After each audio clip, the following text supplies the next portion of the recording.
The idea that a swarm of nanomotors might compute collectively pushes us into a strange new territory.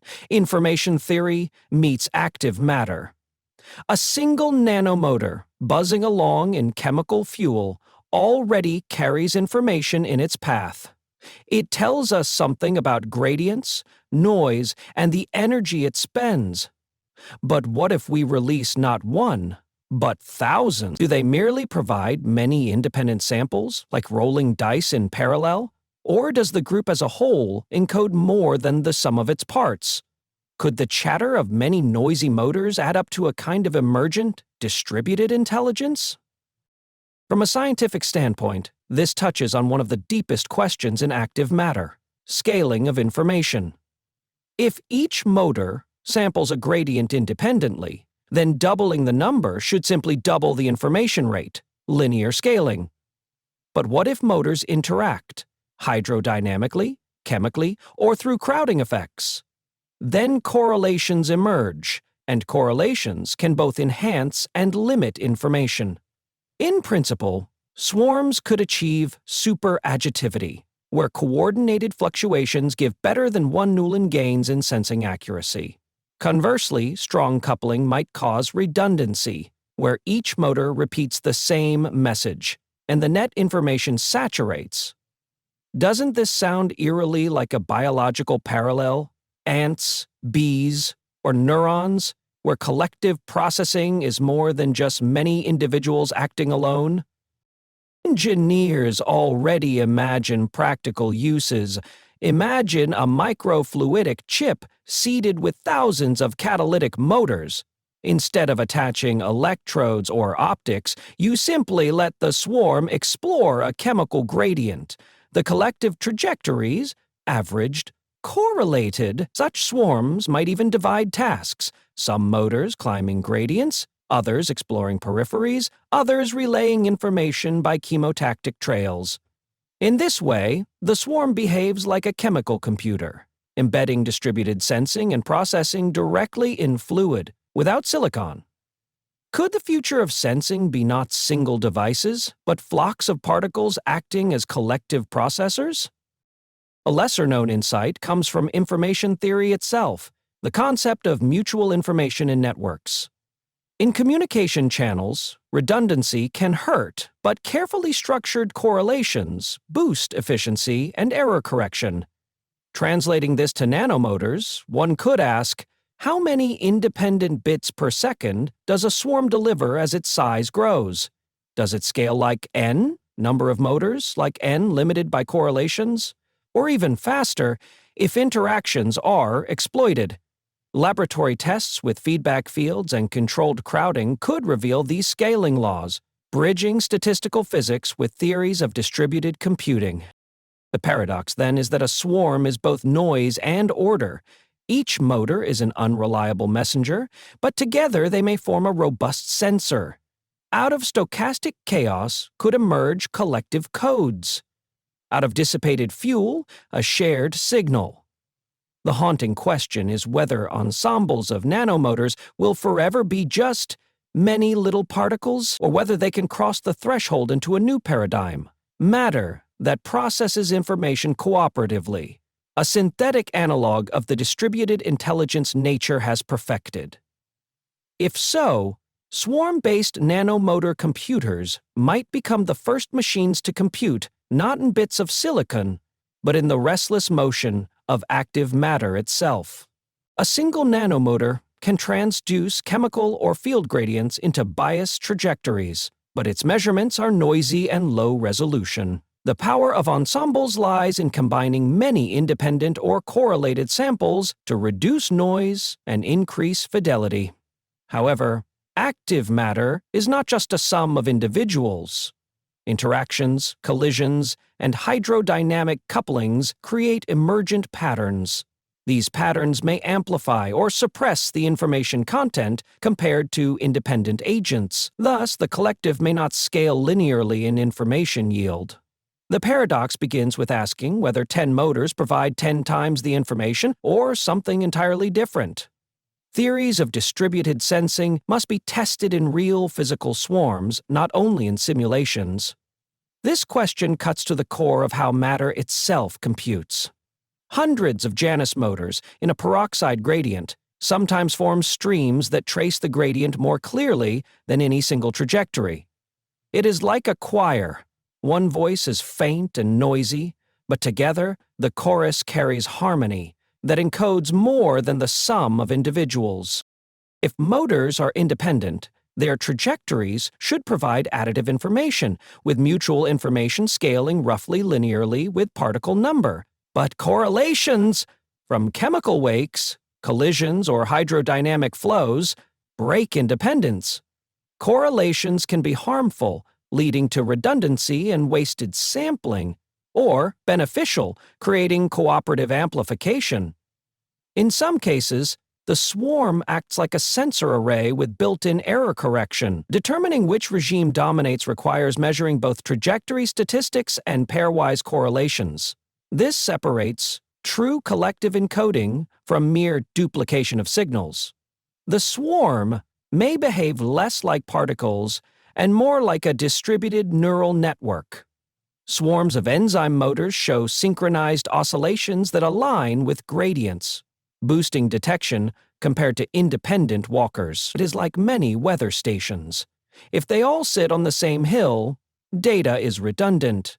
But if they self-organize to cover diverse terrain, prediction improves. Mutual information between swarm states, trajectories, density fields, and environmental variables provides a rigorous metric. Fisher information can quantify how precisely the swarm encodes gradient magnitude and direction. Entropy rates of swarm dynamics reveal whether collective behavior compresses or expands information. In practice, information gain per particle may decrease, subadaptivity, or increase, depending on coupling strength. Testing these scaling laws is crucial for understanding swarm computing. By connecting experiments to stochastic thermodynamics, one can benchmark energy per bit at the collective level. The swarm thus becomes an information processing device in its own right. Whether information is amplified or diluted is an open empirical question. Analysis of swarming data showed that mutual information about gradient angle grows faster than linearly with particle number up to a threshold.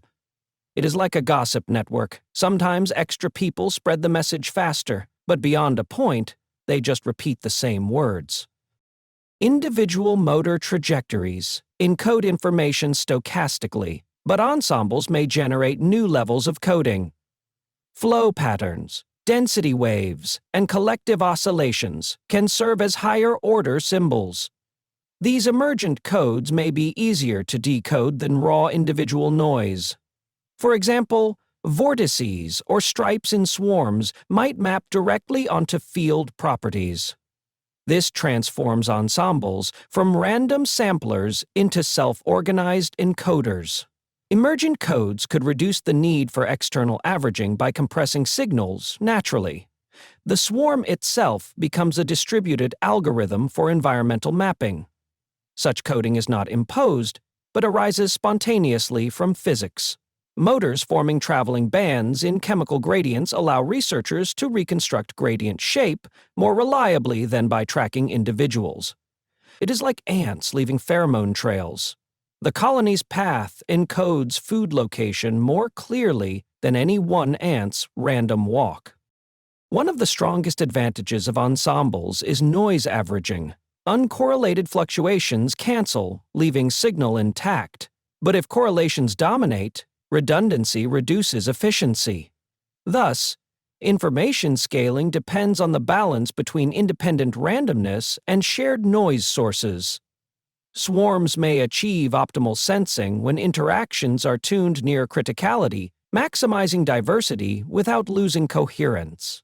This mirrors principles from neural populations and error-correcting codes. Noise reduction is not automatic, but emerges from collective statistics.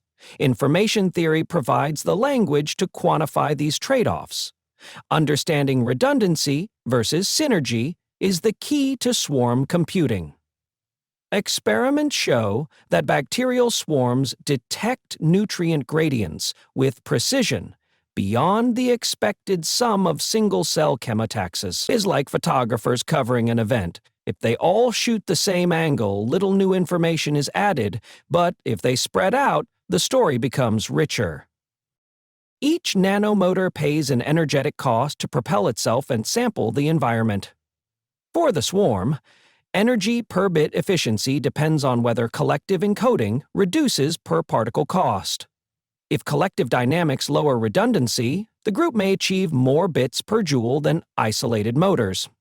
But if interactions create drag or interference, energy waste may rise. Thermodynamic uncertainty relations can be extended to ensembles. Bounding precision in terms of total dissipation. The paradox is whether collectives beat or worsen the Landauer style limits per agent. Swarms may teach us how to organize matter for optimal energy information trade-offs. Efficiency becomes an emergent group property. Feedback-controlled motor swarms required less total peroxide to map a gradient than the sum of independent motors. It is like carpooling. A group of people sharing one vehicle achieves more miles per liter than if each drove alone. If swarms encode more than individuals, they could serve as physical implementations of distributed computing. Instead of silicon circuits, the computation is performed by patterns of trajectories in gradients. Tasks, such as mapping, classification, or threshold detection, could be achieved collectively. Swarm codes might implement logical operations using density thresholds and spatiotemporal correlations. This paves the way for swarm-based chemical computers operating in microfluidic environments. Such systems would compute where electronics cannot, inside blood, soils, or complex fluids. Their logic would be emergent, probabilistic, and robust to noise. Droplet swarms have been shown to collectively navigate mazes, solving spatial problems through distributed dynamics. It is like neurons. No single cell computes, but the network as a whole processes signals. Distinguishing true collective information gain from trivial averaging is a major challenge. Rigorous controls must compare swarms to equal-sized sets of independent particles. Tracking must quantify correlation structure, not just mean displacement. If redundancy dominates, then swarms add little beyond linear scaling. Demonstrating superadditivity requires proof that collectives outperform independent sampling under identical energy budgets. Measurement noise and external flows can masquerade as cooperation, so experiments must isolate intrinsic effects. The hypothesis is falsifiable if no advantage is observed. Skepticism ensures rigor in testing the swarm information paradigm. Control experiments with dead motors in the same chamber show no superlinear information gain, ruling out artifacts. It is like testing whether a choir actually harmonizes or just sings louder versions of the same note. The paradox is whether adding more motors simply multiplies noisy records or whether interactions generate new information out of fluctuations. If superadditivity holds, swarms are not just groups of probes, but computing media in their own right. If not, then ensembles are just statistical extensions of individuals. Either outcome is profound. One reveals nature's capacity for emergent computation, the other its strict additive limit. Collective sensing may therefore redefine what information means in physics. At the nanoscale, computation might not be digital, but hydrodynamic and chemical. The swarm becomes both experiment and algorithm, both measurement and message. A swarm that encodes a gradient with higher accuracy than the sum of its parts. It is like asking whether a symphony is merely many instruments or truly a new creation, greater than the sum.